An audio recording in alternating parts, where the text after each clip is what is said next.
আমরা যখন এই সরকারের বা ক্ষমতার পালাবদল দেখলাম, একটা বিষয় খুব আমি বলবো সবচেয়ে বেশি আলোচিত হয়েছে, সেটা ছিল ইন্টারনেট শাটডাউন। এই ইন্টারনেট শাটডাউন করে আসলে অনেক ধরনের প্রোপাগান্ডা চালানো হয়েছে, এমন অভিযোগ শিক্ষার্থীদের তরফ থেকে আন্দোলনের সময়ই ছিল। ইন্টারনেট শাটডাউন করাটা আসলে কতটা যৌক্তিক হয়েছে সেই প্রশ্ন আমি করব না স্যার, কিন্তু এইটার সিদ্ধান্ত, ইন্টারনেটটা যে কোনো সময় বন্ধ করে দেয়া যেতে পারে, এটি আসলে আগামীতে বিটিআরসি বহাল রাখবে কিনা, যদি রাখে সেটার কত আইনগত ভিত্তি আছে কিনা, কারণ বিটিআরসির উপর মানুষের ব্যাপক ক্ষোভ হয়েছিল এই ইন্টারনেট বন্ধ করে দেওয়ার কারণে।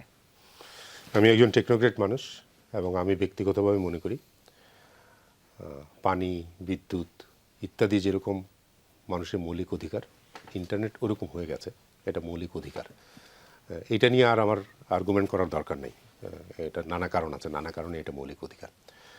ইন্টারনেট বন্ধ করার কথা যদি বলি, প্রথম কথা হচ্ছে বিটিআরসির কোনো টেকনিক্যাল ক্যাপাবিলিটি নাই, কারণ বিটিআরসি কোনো সার্ভিস প্রোভাইডার না। বিটিআরসির কোনো টেকনিক্যাল ক্যাপাবিলিটি নাই ইন্টারনেট বন্ধ করার। বিটিআরসির রেগুলেটরি ক্যাপাবিলিটি আছে, কিন্তু এই রেগুলেটরি ক্যাপাবিলিটিও সরকারের আদেশ ছাড়া বিটিআরসি করতে পারে না। আমি মনে করি এটা থাকা কোনোভাবেই উচিত না। আইনের ব্যাপারটা বিটিআরসির না, আইনের ব্যাপারটা মন্ত্রণালয়ের।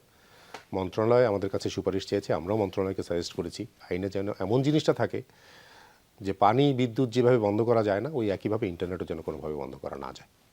এরকম একটি জায়গা যদি থেকেই থাকে স্যার, সেরকম একটা আলোচনা হচ্ছিল যে বিটিআরসির যদি সরকারের সিদ্ধান্ত আসে, সেটি ছাড়া বিটিআরসির পক্ষ থেকে কি আসলে যে কোনো সময় ইন্টারনেট নিয়ন্ত্রণ করা সম্ভব?